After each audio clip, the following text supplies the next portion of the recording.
Putin ने चीन के लिए दरवाजे खोल दिए हैं। चीन की कंपनियों को देश में हर सुविधा देने का ऐलान किया है।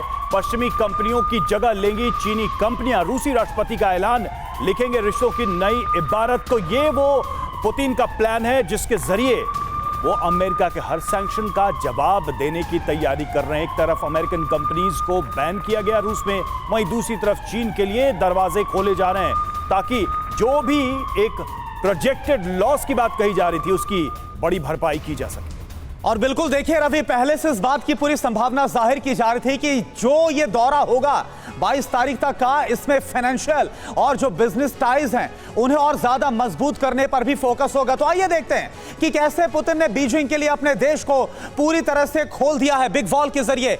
ये इंफॉर्मेशन, चीन के बिजनेस को रूस में हर तरह से सपोर्ट किया जाएगा। और क्या बड़ी बात निकल कर आ रही है, रूस छोड़कर गई पश्चिमी कंपनियों की जगह चीन की कंपनियां ले लेंगी। फ्रीडम ऐप से सीखकर क्या आप पिसे हुए तेल का उत्पादन करते हैं? अगर ऐसा है तो आप अपने तेल को 1 करोड़ फ्रीडम ऐप के जो ग्राहक हैं उन्हें बिना किसी खर्चे के आप उसे बेच सकते हैं। चीनी कंपनियों को एनर्जी सेक्टर में जो भी चाहिए वो सुविधा दी जाएगी। और खास बात क्या, हम चीन के साथ रिश्तों के एक नए दौर में पहुंच रहे हैं। पहले ही पुतिन ने बोला था कि ये जो दौर है वो चीन और रूस के संबंध अपने सबसे उच्चतम स्तर पर है। 2022 में रूस चीन व्यापार 30% तक बढ़ गया है और अब इसमें और तेजी के साथ इजाफा होगा। 2023 में चीन रूस व्यापार 200 अरब डॉलर तक होगा।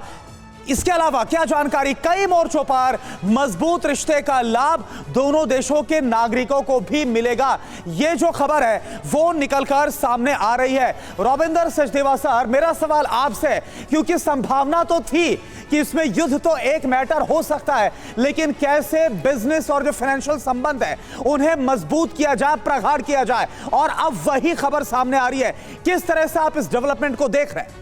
और डेफिनेटली ऐसे होनी थी, होगी, होके रहेगी। रशिया के अंदर 14 जो टॉप सेलिंग कार्स हैं उस समय उनमें से 11 टॉप सेलिंग चाइनीज हो गई हैं। सारा चाइनीज बिजनेस स्टेप इन कर रहा है। वन, रशिया को चाहिए, वेस्टर्न कंपनीज नहीं है, whatever etcetera, that's one. Secondly देखिए, रशिया को चाइना चाहिए परंतु चाइना को भी रशिया चाहिए। आप याद रखिए, इस पूरी कॉन्फ्लिक्ट में चाइना के साथ कोई बड़ी पावर नहीं खड़ी है।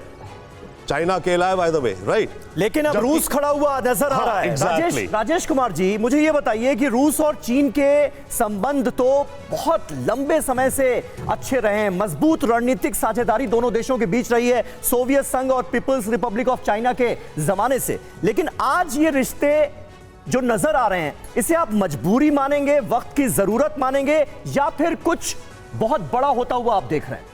नहीं, ये मजबूरी है, वक्त की मजबूरी है। बीच में खटास भी बहुत बार आई है चीन और रूस के बीच में 60s में, और फिर जब अमेरिका की तरफ गया चीन, जब अमेरिकन इन्वेस्टमेंट आने लगी तो उसका यही मकसद था कि चीन और रूस के बीच में जो खटास है उसका फ़ायदा उठाया जाए।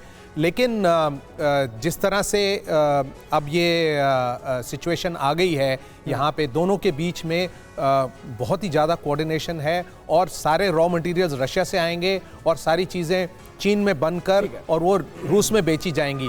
तो ये तो बहुत ही सिम्बायोटिक रिलेशनशिप है, और जो न्यूक्लियर जो कोऑपरेशन है ये बहुत सिग्निफिकेंट है, क्योंकि अगर रूस चीन की मदद करेगा 300 से 1000 एटमी हथियार बनाने की, तो इसका और दोनों देशों का सर जो अकेलापन है, शायद यही उनकी मजबूरी है और यही इस दोस्ती की मजबूती भी उसकी बुनियाद बनाता हुआ नजर आ रहा है। फ्रीडम ऐप से सीखकर क्या आप पिसे हुए तेल का उत्पादन करते हैं? अगर ऐसा है तो आप अपने तेल को 1 करोड़ फ्रीडम ऐप के जो ग्राहक हैं उन्हें बिना किसी खर्चे के आप उसे बेच सकते हैं।